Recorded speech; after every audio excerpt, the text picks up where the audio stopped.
Option की series के second video में आपका स्वागत है। आई होप इससे पहले आपने फर्स्ट वीडियो देख लिया होगा। अगर नहीं देखा तो उसका लिंक ऊपर आई बटन में आपको मिल जाएगा। उसको देखे बिना ये सेकंड वीडियो स्टार्ट मत करिएगा। आज हम वीडियो में सबसे पहले समझेंगे टाइप ऑफ ऑप्शंस के बारे में। सेकंड हम ये समझेंगे कि अगर हम कॉल बायर या फिर सेलर या फिर पुट बायर या फिर सेलर होते हैं तो हमारे लिए क्या पे ऑफ चार्ट होता है, कब हमें प्रॉफिट आता है, कैसे उसकी कैलकुलेशन की जाती है। इवन एक ग्राफ की मदद से मैं आपको बहुत सिंपल लैंग्वेज में समझाने की कोशिश करूंगा। तो चलिए शुरू करते हैं।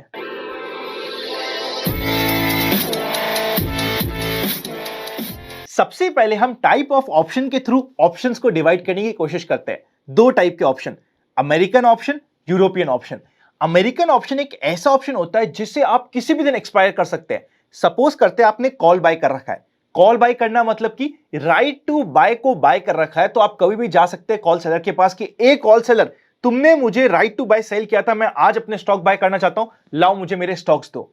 ये होता है अमेरिकन ऑप्शन, जहां पे आप किसी भी दिन जाके अपना कॉल को या पुट को एक्सरसाइज कर सकते हैं। इसी के अगेंस्ट में यूरोपियन ऑप्शन को आप एक्सरसाइज कर सकते हो, पर सिर्फ एक्सपायरी के दिन पे। उससे पहले आप चाहे कॉल या पुट को वापस से सेल कर सकते हो, उसका प्राइस फ्लक्चुएट होता रहेगा मार्केट में, पर अपने राइट को एक्सरसाइज आप सिर्फ एक्सपायरी के दिन कर सकते हो। इंडिया में कौन से ऑप्शंस चलते हैं? यूरोपियन ऑप्शंस चलते हैं। यहां पे आप अपने कॉल को या पुट को, यानी कि अपने ऑप्शन को एक्सरसाइज कर सकते हो सिर्फ एक्सपायरी के दिन पे। अगर हम इसके अंदर जाके देखें तो हमें तीन टाइप के कॉल या पुट मिल सकते हैं, या फिर तीन टाइप के ऑप्शंस मिल सकते हैं। In the money, at the money, out of the money. अब इन तीनों के बीच का क्या डिफरेंस है, चलते हैं स्क्रीन के ऊपर और समझते हैं। ये मैंने आपके सामने टाइप्स ऑफ ऑप्शंस रख दिया है। यहां पे हमारे पास तीन major type, in the money, at the money, out of the money options आ चुके हैं। सी यानी कि कॉल होता है, पी यानी कि पुट होता है।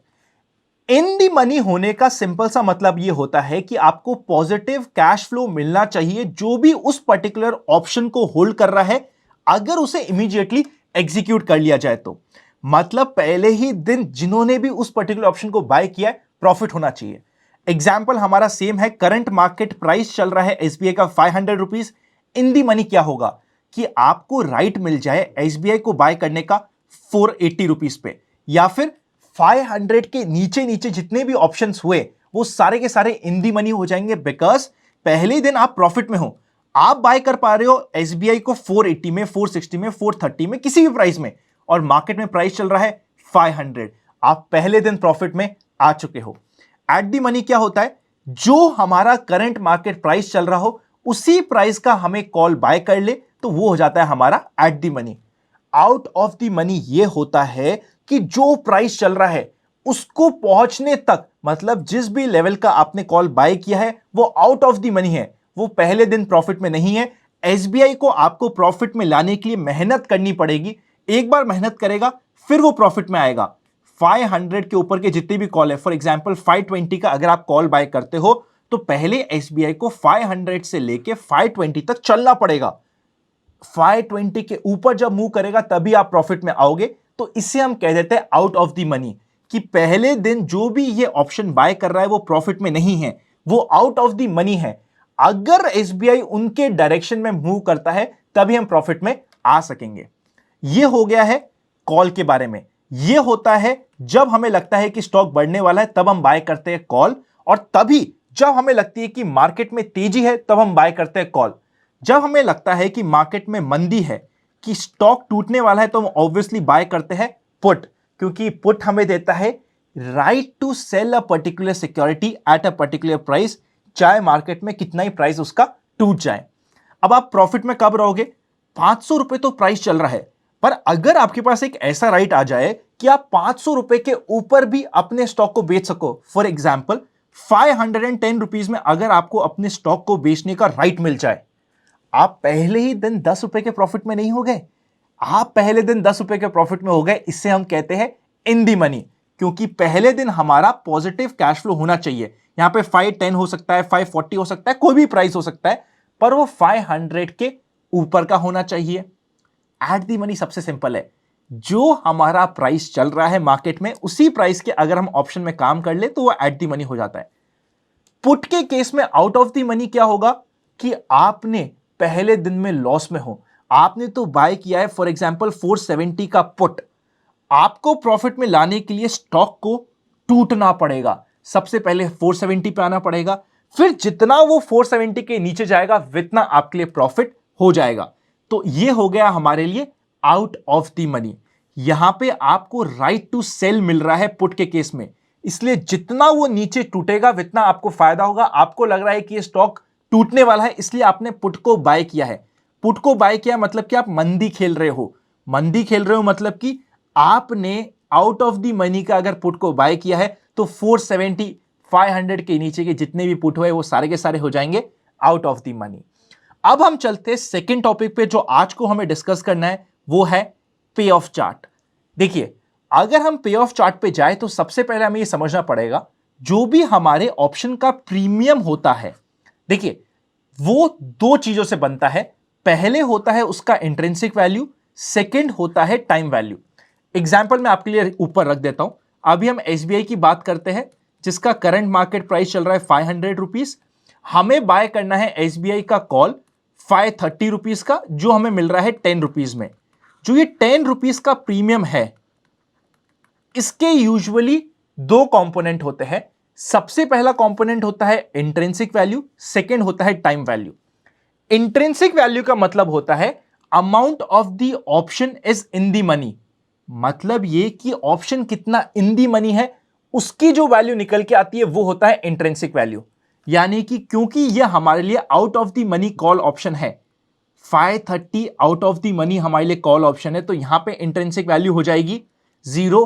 पूरा का पूरा ऑप्शन का प्रीमियम हो जाएगा टाइम वैल्यू, क्योंकि टाइम वैल्यू का फॉर्मूला होता है total premium minus intrinsic value. Suppose करते हैं हम यहां पे लेते 490 का कॉल बाय करने की कोशिश करते, तो ऑब्वियसली जो भी हमारा इन दी मनी पार्ट है, यानी कि 500 माइनस 490, 10 रुपीज हमारा हो जाता इंट्रिंसिक वैल्यू। जितना particular option in the value जा रहा है वितना उसकी प्राइस इंट्रिंसिक वैल्यू हो जाती है। अगर मैं इजी लैंग्वेज में आपको इंट्रिंसिक वैल्यू वापस समझाऊं ना, आपका ऑप्शन कितना इन दी मनी है, जो वो फिगर आता है वो आपके लिए हो जाती है इंट्रिंसिक वैल्यू। उसके अलावा बाकी सारी वैल्यू होती है टाइम वैल्यू। आई होप ये आपके लिए क्लियर होगा। सिर्फ इन दी मनी ऑप्शंस में ही इंट्रिंसिक वैल्यू निकलती है, एट दी मनी में और आउट ऑफ दी मनी में 0 हो जाती है बाय डिफॉल्ट। अब हम चलेंगे कि कॉल में हमें क्या प्रॉफिट होता है, क्या चार्ज होता है। उससे पहले अगर आपके पास डीमैट अकाउंट नहीं है, डिस्क्रिप्शन में best demat account opening links आपको मिल जाएंगे। अगर आप secret of money making batch को ज्वाइन करना चाहते हैं, जहां पे हम डिटेल में बात करते हैं किस तरीके से आपको स्टॉक में सेलेक्ट करना होता है, क्या प्रोसेस होता है, लिंक डिस्क्रिप्शन में है। और open for all free Telegram channel को ज्वाइन करना मत भूलिएगा। इन्वेस्ट आज फॉर कल नाम है, फ्रॉड चैनल बहुत सारे, ओरिजिनल पे आपको 2 लाख से ऊपर मेंबर्स मिल जाएंगे। इसके अलावा जितने भी चैनल है, 10 से ऊपर फ्रॉड चैनल चल रहे हैं, उनसे बच के रहिएगा। सारे इंपॉर्टेंट लिंक्स डिस्क्रिप्शन में है। अब वापस से चलते हैं और समझते हैं कि अगर कोई कॉल बायर होता है या फिर कॉल सेलर होता है, उनके क्या प्रॉफिट चार्ट बनते हैं, उसे देखते हैं। देखिए, अभी हम पहले कॉल को समझ रहे हैं, ध्यान से समझिएगा कॉल को। अगर किसी ने कॉल को बाय किया है, हमारे केस में एसबीआई 500 रुपीज चल रहा है, 530 रुपीज का कॉल 10 रुपीज का मिल रहा है जो प्रीमियम है। जिस प्राइस के कॉल या पुट में हम काम करने की कोशिश करते हैं, जैसे यहां पे 530, इसे हम टेक्निकली स्ट्राइक प्राइस भी कहते हैं। टेक्निकल टर्म है, जस्ट आपको कभी काम आ सकती है, तो इसको ध्यान रखिएगा कि जिस भी प्राइस में, जिस भी वैल्यू के ऑप्शन में आप काम करने की कोशिश करते हैं, उसे हम स्ट्राइक प्राइस कहते हैं। जिसने कॉल बाय किया है उसके लिए कॉस्टिंग क्या है, जितना हमारा प्रीमियम है वो उसके लिए कॉस्टिंग है, बात खत्म हो गई। सेलर के लिए कॉस्टिंग क्या है, सेलर के लिए कॉस्टिंग होगी कि जिस समय ये कॉल खत्म होगा, सपोज करते हैं उस समय मार्केट प्राइस चल रहा है 550 रुपए, माइनस स्ट्राइक प्राइस कौन सी हो गई 530, तो हमारी 20 रुपए की तो कॉस्टिंग आ गई, बिकॉज स्टॉक 530 रुपए से 20 रुपए ऊपर गया था, माइनस प्रीमियम बिकॉज ये मेरी इनकम हो गई है, तो नेट में 10 रुपए मेरी कॉस्टिंग आ चुकी है। तो सेलर को कितना प्रॉफिट होगा वो कंप्लीटली डिपेंड करेगा कितना हमारा मार्केट प्राइस चल रही है एक्सपायरी के समय पे। अगर हम सेलर की बाय डिफॉल्ट इनकम की बात करें तो वो ऑब्वियसली प्रीमियम हो जाता है, जो हमें अपफ्रंट इनकम मिल चुकी है। अगर हम यहां पे बायर की इनकम की बात करें तो जितना प्राइस गया, सपोज करते हैं प्राइस 570 हो गया, हमने 530 का कॉल बाय किया था, माइनस 10 रुपए जो हमारी कॉस्टिंग है, ₹30 हो गया है मेरे लिए प्रॉफिट। आई होप ये क्लियर होगा। बाय जो करता है ऑप्शन उसके लिए सिर्फ प्रीमियम कॉस्टिंग होती है अपफ्रंट, और जो सेल करता है उसके लिए इनकम होती है सीधा प्रीमियम। बैलेंस अगर हम बायर की बात करें उनके लिए प्रॉफिट होता है जितना स्टॉक ऊपर जाए। 500 प्राइस चल रहा है, सपोज 600 रुपए चल गया तो ₹70 का मुझे प्रॉफिट हो गया। 600 माइनस 530, ₹70 का प्रॉफिट, ₹10 की कॉस्टिंग, ₹60 की मेरी फाइनल इनकम आ चुकी है। इसको अगर मैं पे ऑफ चार्ट में बनाने की कोशिश करूं, अगर कोई कॉल इसको बाय करता है तो कैसे होगा, ध्यान से समझिएगा। यहां पे 0 प्रॉफिट है, ये ₹10 कॉस्टिंग है। मेरी ₹10 कॉस्टिंग चलती रहेगी जब तक स्टॉक का प्राइस 530 है। जैसे ही 530 से ऊपर जाएगा मेरी कॉस्टिंग कम होनी स्टार्ट होगी, और जैसे ही 540 पे प्राइस आ जाएगा मेरी कॉस्टिंग 0 हो जाएगी। 540 माइनस 530, ₹10 का मुझे प्रॉफिट हो रहा है, पर ₹10 का प्रीमियम ऑलरेडी लग चुका है। और फिर जितना ज्यादा प्राइस बढ़ता जाएगा उतनी मेरी प्रॉफिट बढ़ता जाएगा। यह हो गया है पे ऑफ चार्ट कॉल बायर का। आई होप क्लियर होगा। सपोज करते हैं स्टॉक का प्राइस बढ़ते बढ़ते 700 हो गया तो मेरा प्रॉफिट भी इतना ऊपर पहुंच चुका है, वो आप ऑलरेडी कैलकुलेट कर सकते हो।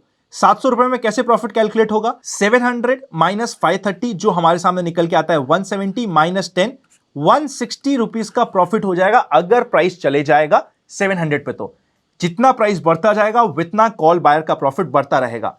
इसका एग्जैक्टली ऑपोजिट ग्राफ बन जाएगा कॉल सेलर का, वो आपके लिए बहुत सिंपल है। अब हम आ जाते हैं पुट के केस के ऊपर। जो पुट का बायर होता है ऑब्वियसली प्रीमियम उसकी अपफ्रंट कॉस्टिंग हो जाती है, और पुट के सेलर की प्रीमियम अपफ्रंट इनकम हो जाती है।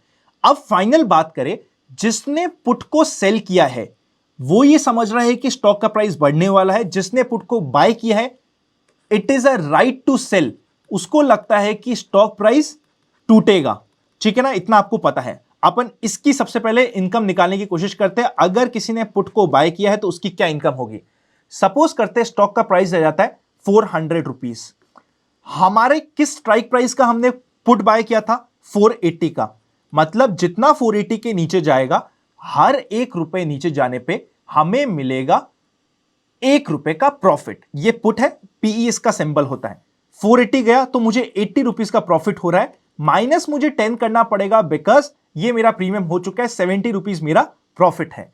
एग्जैक्टली इसका कॉस्टिंग आ जाएगी सेलर की ₹70 की, अगर प्राइस चल जाता है तो ₹400 पे। आई होप ये आपके लिए क्लियर है। जितना स्टॉक का प्राइस टूटेगा उतना प्रॉफिट होने वाला है। अगर हम पे ऑफ चार्ट की बात करें पुट के बायर की, 0, मतलब जब तक स्टॉक का प्राइस, ध्यान से समझिएगा, जब तक स्टॉक का प्राइस ₹480 के ऊपर है तब तक पुट बायर को लॉस होता रहेगा ₹10 का। जो उसने प्रीमियम दिया है वो लॉस होता रहेगा। जैसे ही ₹480 से नीचे आना स्टार्ट होगा हमें प्रॉफिट आना स्टार्ट होगा। ₹470 पे 0 प्रॉफिट 0 लॉस हो जाएगा, क्योंकि ₹10 का प्रीमियम और ₹10 स्टॉक के प्राइस के मोमेंटम की वजह से हमें प्रॉफिट। और फाइनली जितना स्टॉक का प्राइस टूटता जाएगा उतना हमें प्रॉफिट होगा, और मैक्सिमम प्रॉफिट होगा ₹470 पे। अगर स्टॉक का प्राइस हाइपोथेटिकली, प्रैक्टिकली पॉसिबल नहीं है, हाइपोथेटिकली 0 हो जाए तो सीधा ₹470 का हमें मैक्सिमम प्रॉफिट हो सकता है। और ये हो जाएगा पुट के बायर का ग्राफ चार्ट। अब आपके लिए एक होमवर्क है, मैंने बायर के साइड के दोनों चार्ट आपके लिए प्रेजेंट कर दी है। आपको घर पे बनाना है कि सेलर का चार्ट कैसे बनेगा। क्या मैं यहां पे नहीं बता सकता, 2 मिनट लगेंगे, पर मैं चाहता हूं कि आप खुद सोचे, घर पे बैठे इस कंसेप्ट को क्लियर करें। कई बार क्या होता है, हम ऑप्शंस में काम करना स्टार्ट हो जाते हैं और हमें इतने बेसिक फंडामेंटल से क्लियर नहीं होते, क्लियरली ग्राफ बनाना ही नहीं आता। जरूरी है आपके लिए, मेरी बात का विश्वास करिए। नेक्स्ट वीडियो बहुत इंटरेस्टिंग होने वाला है, तो पहले 2 वीडियो के फंडामेंटल्स एकदम क्लियर कर लीजिएगा। सारे इंपॉर्टेंट लिंक्स डिस्क्रिप्शन में है, लाइक करना मत भूलिएगा। जैसे ही इस सेकंड वीडियो में 1 लाख व्यूज पूरे हो जाएंगे, आपके पास थर्ड वीडियो इमीडिएटली आ चुका होगा। तब तक happy learning and I will see you very soon. अगर आपको ये इनिशिएटिव अच्छा लग रहा है तो कमेंट करके भी मुझे बता दीजिएगा। सी यू वेरी सून।